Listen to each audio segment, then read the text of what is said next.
Very easygoing fella. So you do what you need to do. And if you want to come back, then you're always welcome. Thank you. So we're going to bow in. Or I'm going to bow in. You can do what you like, guys.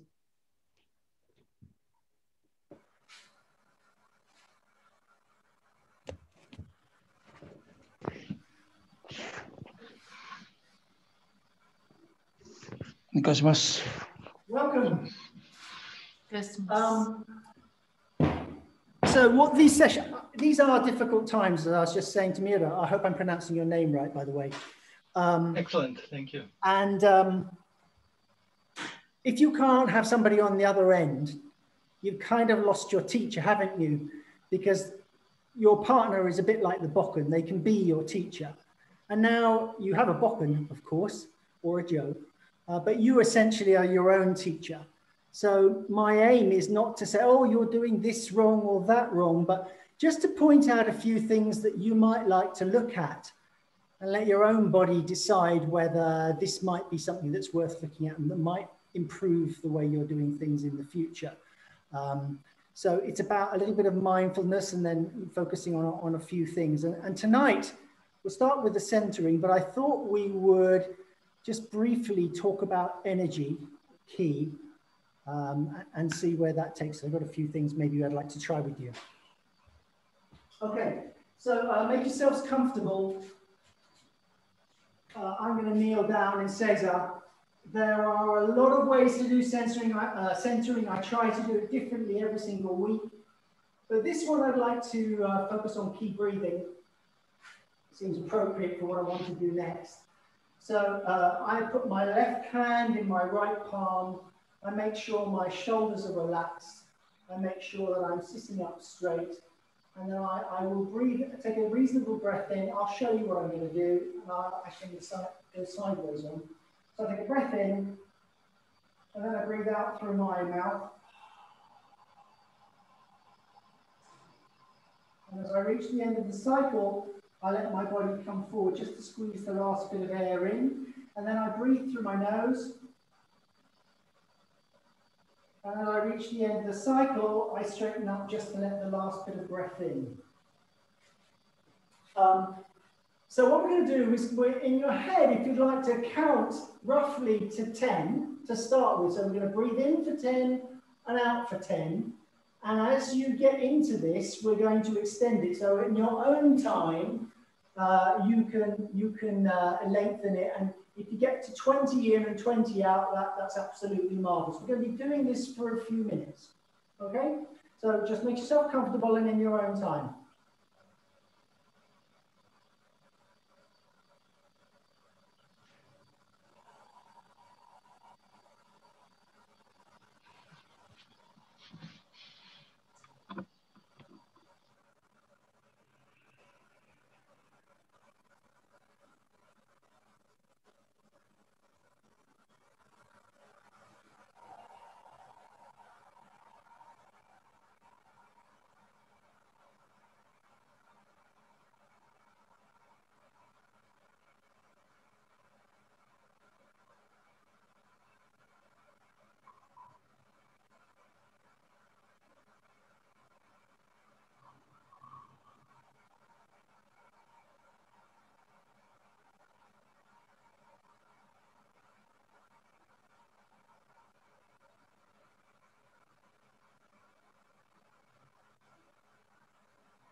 Last one.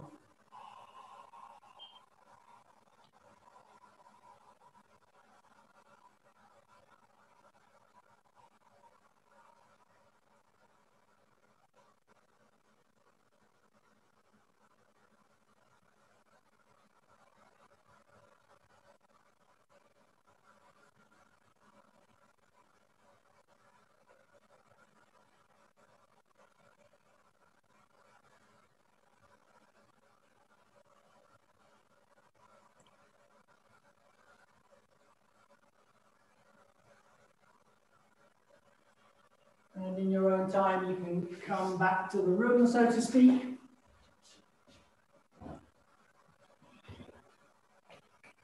So these sessions are about me providing a little bit of guidance, but it's very much made up of what you find. I'm not shoving any ideas down your throat. It's what you found for you. So some people like to give me some feedback on what happened as they did that. Yeah, you can unmute your mics because I'd like you to be able to talk. Someone wants to offer something first? I just think about not tensing as I breathe out. Try and keep relaxed all the way through, in and out. Okay. And how did you feel at the end of doing 2 or 3 minutes of that? Yeah, I got into the swing of it and fine. Yeah, okay. Do you feel calmer or excited as a result? Calmer. Okay. Warmer or colder? Yeah, warmer, I think. Okay. Anybody else? Yes. I felt a great heaviness in the legs, a relaxation in the shoulders, and a good grounding on the mat. Lovely. Yep. Excellent. What about you, Adrian? Did you have a view? I definitely felt relaxed and also very much aware of my surroundings, and I had a bit more energy. Cool. Excellent. Anybody else got anything different that they would like to offer, or does that kind of, is that a fairly shared experience? Finn? Sorry, says, yeah, could you remind us of the rocking is something I haven't done before, and there's it seemed like a real sort of presence centering exercise as well. But did you explain why we're doing that? Yeah, it's a nice way of kind of, there's an end point and there's an end point. It gives it a little bit of rhythm, but and it does physically squeeze your lungs open and open your lungs a little bit. But I don't know of any other reason for doing it than that. So in my own experience, as I went through it, it's noticeable how it becomes easier to do a longer breath.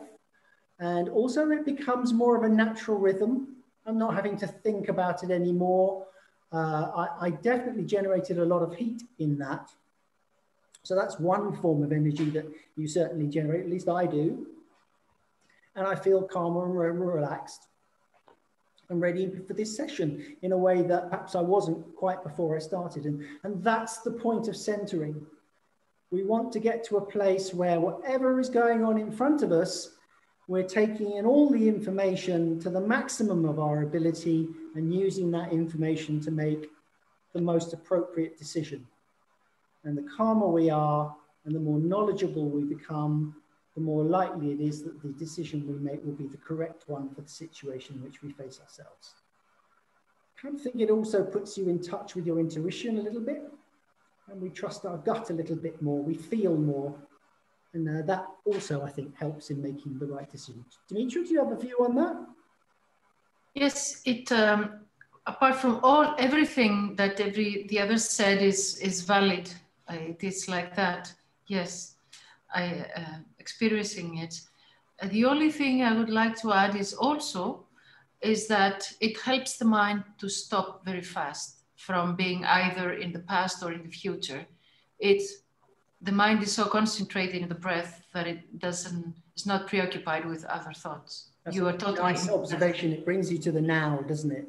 Yeah. No thoughts. Thoughts stop. Yeah. Okay. So in this room, there are a few of us that maybe have done Ki Aikido. We're used to kind of using that word and have some sort of concept of what that means. But for many in the Aikido world, it's a dirty word and it isn't really played with much. And when people start talking about energy, even for me, sometimes I feel it's a bit woo-woo, and I kind of wonder what they're talking about.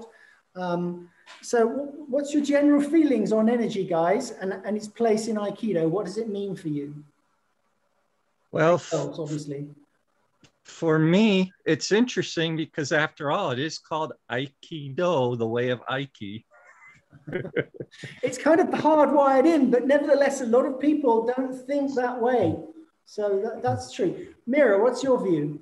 I didn't practice Ki Aikido as such, but when I started Aikido a long time ago, we were following some exercises by Tada Sensei, and definitely every class was starting with Misogi breathing. We called it Misogi breathing, but probably Ki breathing, and finishing the class. And that was really helpful getting me through the class, but also in everyday life. Oh, and good, yes. Yeah, and definitely very valuable in all aspects.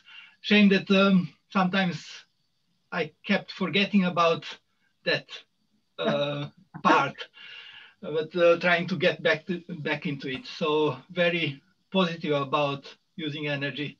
Okay. I think we're all all of us forget on occasions to remember to center and find a way of doing that. And breathing can be one of the ways. To me, I mean, I don't want to be talking mystically about ki or energy, but all of you will have experience of people who walk into a room and they light the place up, or they drag you down. So, you know, particularly when it's someone you're close to. So, you know, if my wife's in a good mood, life is good, right? But if she's not in a good mood, boy, it's really hard to sort of keep myself up, because she's kind of draining my energy, and I'm needing to pull her up. So if energy means that for you, fine. You know, I think we could talk about intention and focus. These are all ways in which we can think about energy. We don't have to think of it as some sort of Star Wars experience. Maybe it is, but I don't have to prove that as far as I'm concerned. I get great effects from extending my intention, my focus, and trying to join my energy with another person. I find it works really well for me, but you can think of it in a totally different way that works for you. That's really all I'm saying. I just think it's part of who we are as a human being. We're either a piece of meat or we're a live human being, and whatever that difference is the energy that we're playing with. So we're going to start off with an exercise. You're going to put your hands apart, okay? And I want you to let them come together. I want you to imagine that this is like a magnet. They're being drawn together. And I want you to feel the attraction. And then as they get close, you decide that you want to repel them. So the magnets go in opposite poles then. So you're going to draw them in, like they want to touch, and then you're going to flip the switch and you're going to allow them to repel. In your own time. And whatever you feel is what you feel.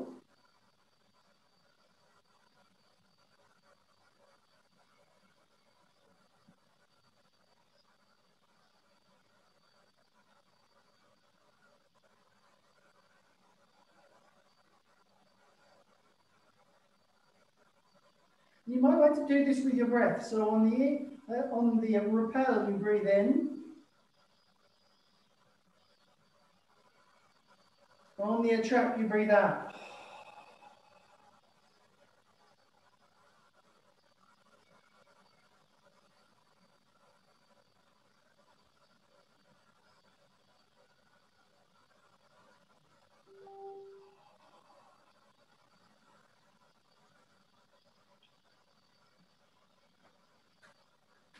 Okay, so again, you just come back to the room for a second, and you need to give me honest feedback. What did you feel as you were doing that? Is this, I mean, you know, Oh, I'll make the shape because he's telling me to make the shape, or are you getting any sensation from doing this? Patrick? Yeah, energy feel. Okay, good. You know, Patrick, getting the same? Yeah, Patrick? it's like I can tell when the screen's on or off. Right.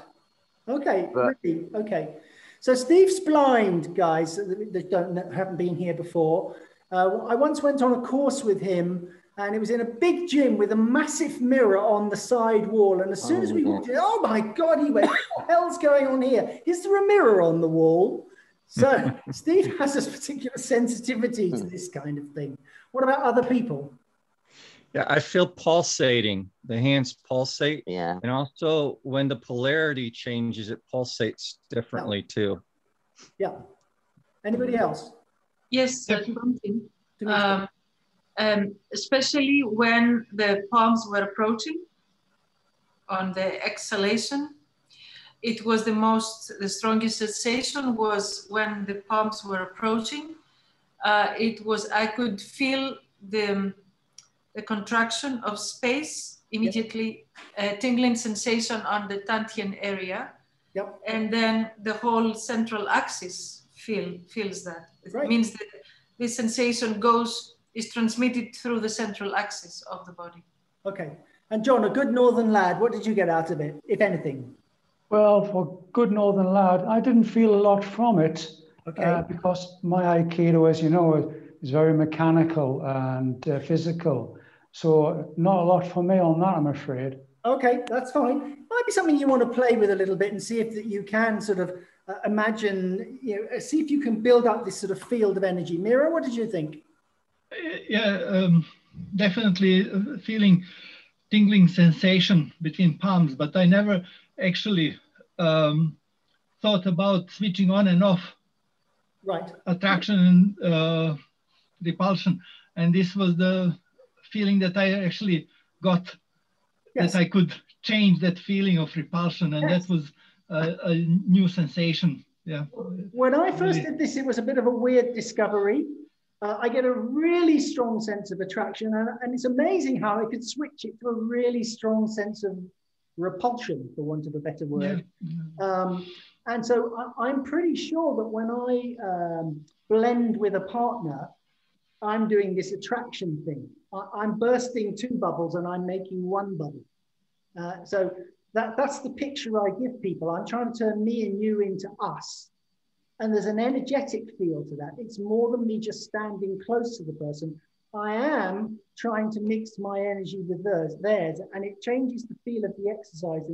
And yes, that us feeling is really, really important if we want nice, harmonious Aikido. So we're going to do another exercise. Again, we're going to mix the breathing, and we're going to play with that center line thing that you found there, Dimitra. So we're going to start with an open posture. I'll just show you it first. So we're going to be breathing in, and we're going to raise our hands up. And when we breathe out, we're going to bring them down our center line. And you're going to imagine, if you like, that you're compressing a balloon, if you like. So as you come down, the pressure builds and builds and builds. Okay? So again, just in your own time, you can shut your eyes if you want, if that helps. Relax, we breathe in.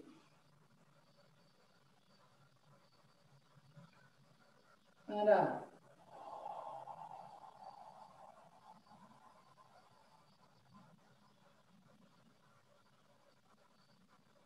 And in.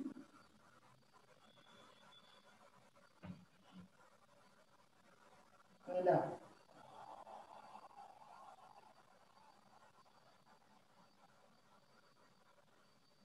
And in.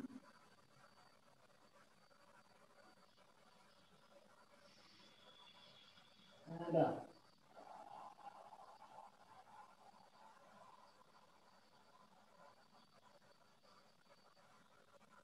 In.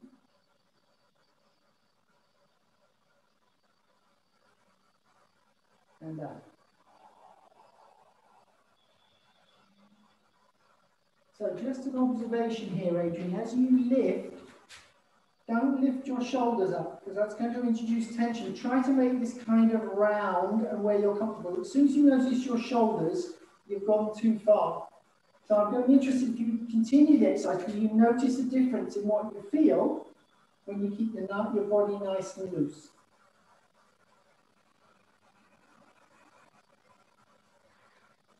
Let your body tell you how far up,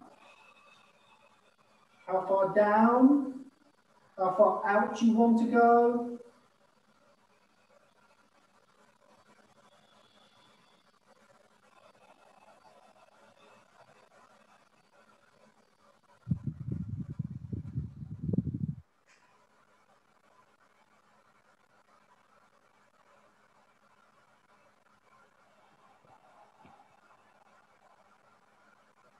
Okay, so now just adopt a hand-knee posture and imagine someone was standing in front of you. And notice how energetic, you may not feel energetic, but just is there, how do you feel now? I feel so buzzy and tingly and ready to go, very aware, personally. But you can tell me this is all in my head, if that's what's going on for you. How do you feel after doing that exercise? The central line feels more enhanced. Okay, that's good. Finn, what did you think? I think very similar to the first one. Okay. To the first. Thank you. Finn? Feels like there's a presence that's being created there. Same with the previous exercise. It feels, even though it's right from here, it feels like there's something tangible there. So here's the question, right? Imagine you're on the mat. Would you want that feeling of presence and grounding that you get, I think, from that exercise when you're practicing normally? Or would you just, you know, did it not make any difference for you? Andrew? Andrew, any views? Yeah, I feel as I'm going up, my center is going down. Okay. And vice versa. As I'm coming down, my center is rising up slightly. Okay. So again, there's a strong sense of building your center when you're doing this exercise. And I want to feel calm even when faced with a live blade. I don't want to be panicking. I want this feeling of calmness to be able to give my best performance, basically, in dealing with that situation. I don't want to be panicked. I don't want to be filled with adrenaline. I want to be alive. I want to feel energetic, but I also want to feel calm and centered. Is that just me, or does that seem like a reasonable? I have a feeling that I could push somebody with my belly. And actually, you probably could, and you would do it completely effortlessly too, because you wouldn't be thinking about using muscle power. Yeah. Go on, Dimitra. Yes, I was. When I was practicing this just a few seconds ago, it was a mental practice, of course. We were using the hands, but the mind was also participating. And it just gave me, because the hands are here, when the Japanese call ten, heaven, sky, and then is chi, it gave me the impression that I was doing a mental tenchi nage. Yeah. It's like way, aren't you? heaven meets earth. Yeah, absolutely. You're drawing them together in some ways. There is that strong line. John, did you get anything from that? Yeah, to me, relaxation is always in the shoulders. If I can get my shoulders relaxed, everything else is fine. But I did find a nice heavy feeling in the hara area. That's good. Okay, so if you've got a bokken available, great. If you haven't got a bokken, you can hold your hand like this and cut.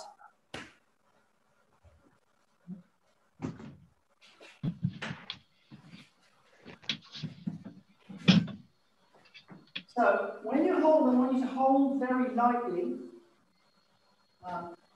Just imagine you're grabbing someone's wrist. How are they going to feel if you hold them like a python? It's unpleasant. And it doesn't actually mean to say that it's strong or powerful. I don't believe it is, because I think you're giving all your game away when you do that. I think it's much stronger to hold more lightly, because you can feel exactly what's going on in your partner's body and you can influence them much more strongly. But we won't go there today. I'm just going to ask you to hold lightly, but I want you to put your mind at the end of the sword or beyond it. So take that feeling that you've got. So come back to your center. Imagine your blazing light out from your center along that sword. I've got a glass door opposite me, so I can imagine I've got somebody in front of me, which is helpful. Okay, and just imagine that you're cutting them. So the focus is really on letting the sword do the work and extending your energy out at the end of it. So don't think about sword cutting, think about dropping your energy. And what do you have to do to be effective in when you do that? For me, that means I want a strong feeling of grounding underneath my feet. I want to keep a nice straight back. I don't want to move so far forward that my back has to bend, but I do move my hips through a period, so through a certain motion.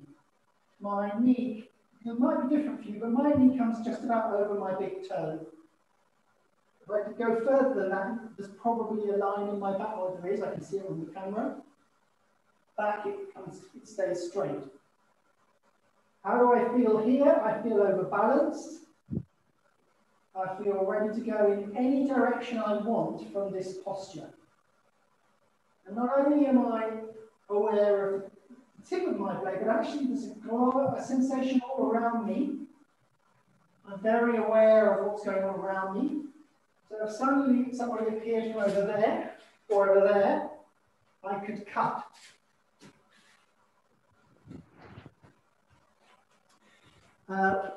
Dimitri, when you're cutting, when we take hand stance, our hands are forward. Yes? And when we finish our cut, we want our hands to be forward so that all of the blade is dropping down. We don't want to end up here because we'll be a bit open then. I'm open to an attack at this point. I want to finish here. So if I let my wrists bend, then that will happen. But if I keep my feeling in front of me, the tip will be either parallel or slightly up.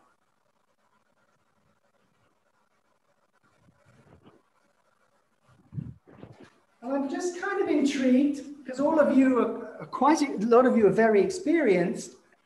I'm just intrigued to know how this feels to the way that you normally do it. And you may tell me, oh, it's just the same. You might be focusing on different things, but I'm intrigued to know if there is a difference for you. So this is where I do need you to open your mouths and tell me. For me, my boken feels quite light. Right. And it's very easy to make the cutting action. And I believe it's because of the ki flowing through it. Yeah. I certainly, the way I'm trying to get you to just try this, that I don't want you to use muscle power. I want to let your energy flow through this, and I want, just like a fork would be, this to be an extension of your body as you're going for the food. I don't think about the fork at all. My mind's only on the food. The fork's just the way of getting it there, and we've used it so often that I'm really fairly unaware of using it. Really, it's just it's a job. It has a job to do. So it feels so light that when I just let everything drop, gravity's going to do all the work. Yes. Yeah, and do you know what? That's a really good plan for your Aikido. Just let gravity do all the work. So when you're doing any of those movements that are going to flow energy to the ground, let gravity do the work. It's perfectly powerful enough. Other people's thoughts? We've been doing a lot of weapons work recently in Bedford. And the one thing I've noticed is that it's very difficult to get relaxed as you're cutting. Right. If you look at some of the great masters on the internet, they're incredibly relaxed. Yes. There are no sharp cuts. So how did you find this then? Well, it's a challenge. I haven't got there yet, but I can feel that it's important to relax, and the relaxation's coming. So if you were doing any other exercise and you weren't quite sure how to do it, what would be your starting point? Well, I think what you just said about gravity is extremely important, because there comes a point where you no longer need to put energy in. True. And the energy is already flowing into the uke. Okay. Let me just take you back one. You're right, of course, but I just want to offer a bit more guidance. So I've just shown you a move that you've never done before. You're not quite sure whether it's your left hand that should be going forward or your right hand or your foot, where your hips go. How do you approach that move? Well, practice, first of all.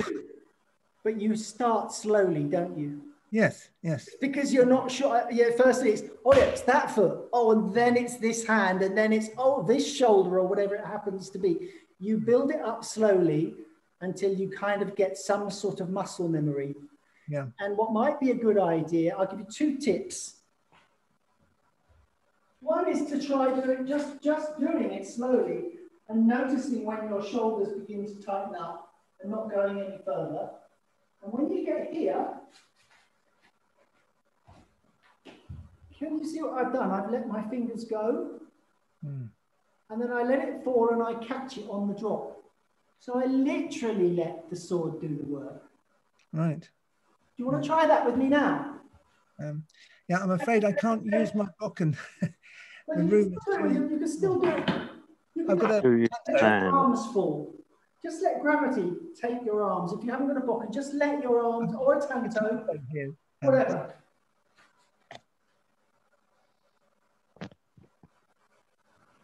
And when you start paying attention to the tension in your body, or hopefully the lack of it,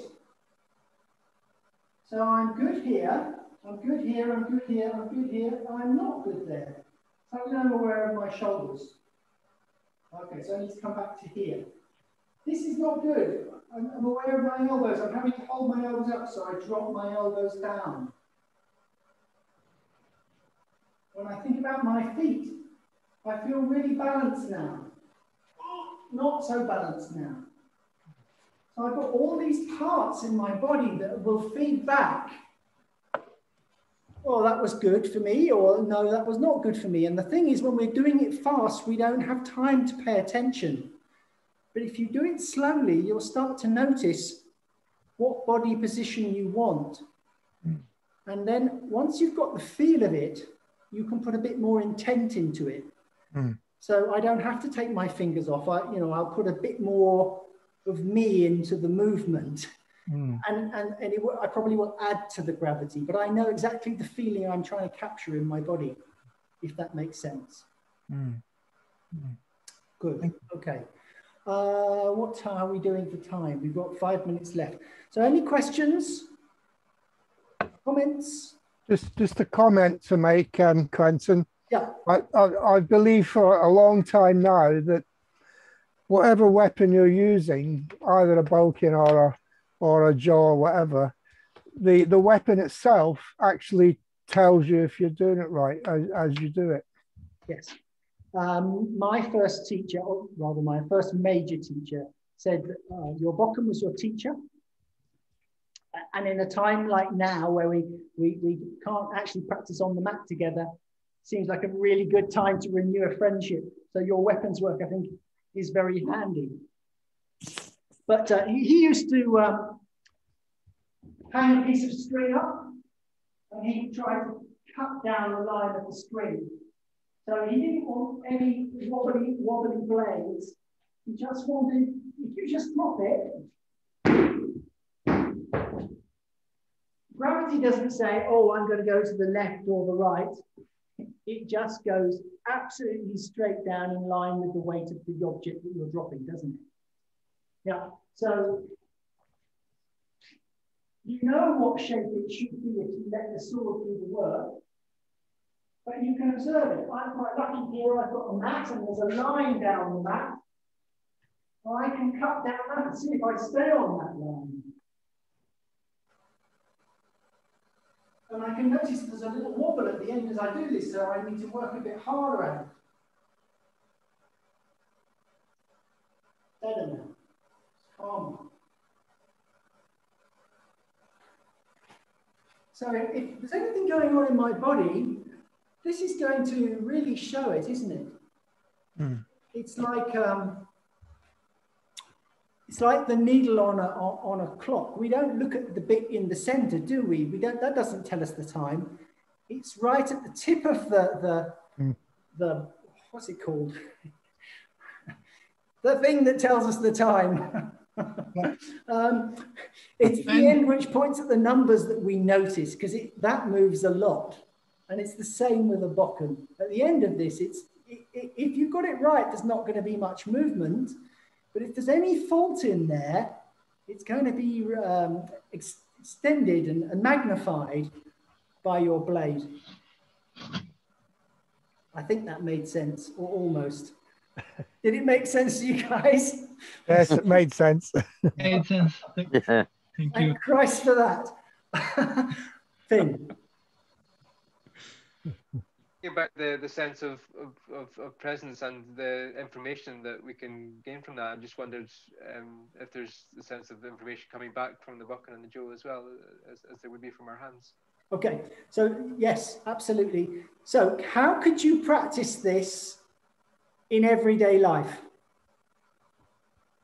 I'll tell you how you can practice it. You can practice it when you get to have a conversation with anybody else. If you think about extending your energy, you don't have to make the shape or go into Hamney or look like you're going to strike them, but you can bring your presence and extend your energy directly to your partner and make a real effort to connect with them. Now, when you have a really good discussion with somebody that you're close with, one of those incredibly engaging discussions, the electricity that's between two people or a group of people in that situation is fantastic. Everybody's really present and you can feel the energy in the room. And this is what you can do in any communication piece. Make sure that when you enter a room, you enter it with presence. People know you're there, that you're immediately aware of what's going on around you. You're taking it all in. Normally it's just a domestic scene. There's not much to be worried about, but I can go into the kitchen on some days and I know there's trouble ahead. And other days I can go in and I know it's going to be a pleasant experience. And I suspect that we've all been there. In some situation, in a business situation, you think, oh, this is going to be a difficult day. My work colleague's looking a bit grumpy today, or the boss is looking a bit miserable. And I will leave you with that happy thought, I think. Thank you so much for coming. I hope it was of some interest. We'll be doing something different next week, but Lord knows what. So for now, I'm going to stop recording at least. If you've got any questions,